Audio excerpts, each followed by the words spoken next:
Og því eru þetta bæta að sumir eru einfaldlega farnir. 6.000 manns hafa flutt af landi brott síðustu 3 árin. Flestir sem fara eru ungir og velmenntaðir og hafa ekki endilega hug á því að snúa til baka. Mannfjöldafræðingur segir verst ef ástandið varir lengi. Í nýjasta tímariti Frjálsrar verslunar fjallað atgervisflótta Íslendinga til Noregs.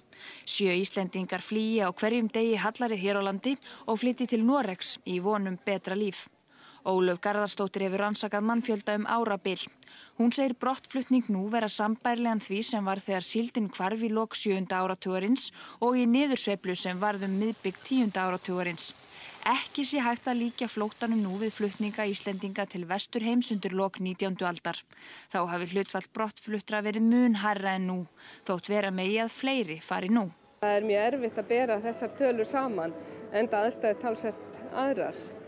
Það ber náttúrulega að hafa í huga þegar maður skoðar flutninga frá Íslandi undanfarin ár, að það var mjög mikilvægt að hafa í huga að flutningar til landsins voru mjög miklir árin og undan hruni.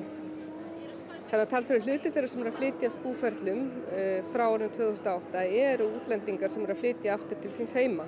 Mikilvægast sé að námsfólk komi aftur heima að loknu námi til að sporna við atgervisflótta.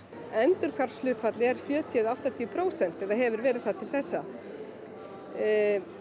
Spurning hvað gerist núna, það náttúrulega ákveðið áhyggjuefni ef að ástandið verður varanlega jafn slæmt eins og það hefur verið. Og það má náttúrulega velta því fyrir sér hvað gerist með stéttir eins og heilbrigðisstéttir sem hafa verið miklu mæli að fara til útlanda eins og við séð og það talsverð eftirspurn eftir fólki með heilbrigðismenntun, til dæmis í Noregi. En það ber samt að hafa í huga þegar við skoðum þessa hluti í alþjóðlegu samhengi að það alheimskreppa. Það ekki bara kreppa á Íslandi, þannig að fólk hefur kannski ekki það svo mörg að hverfa í útlöndum.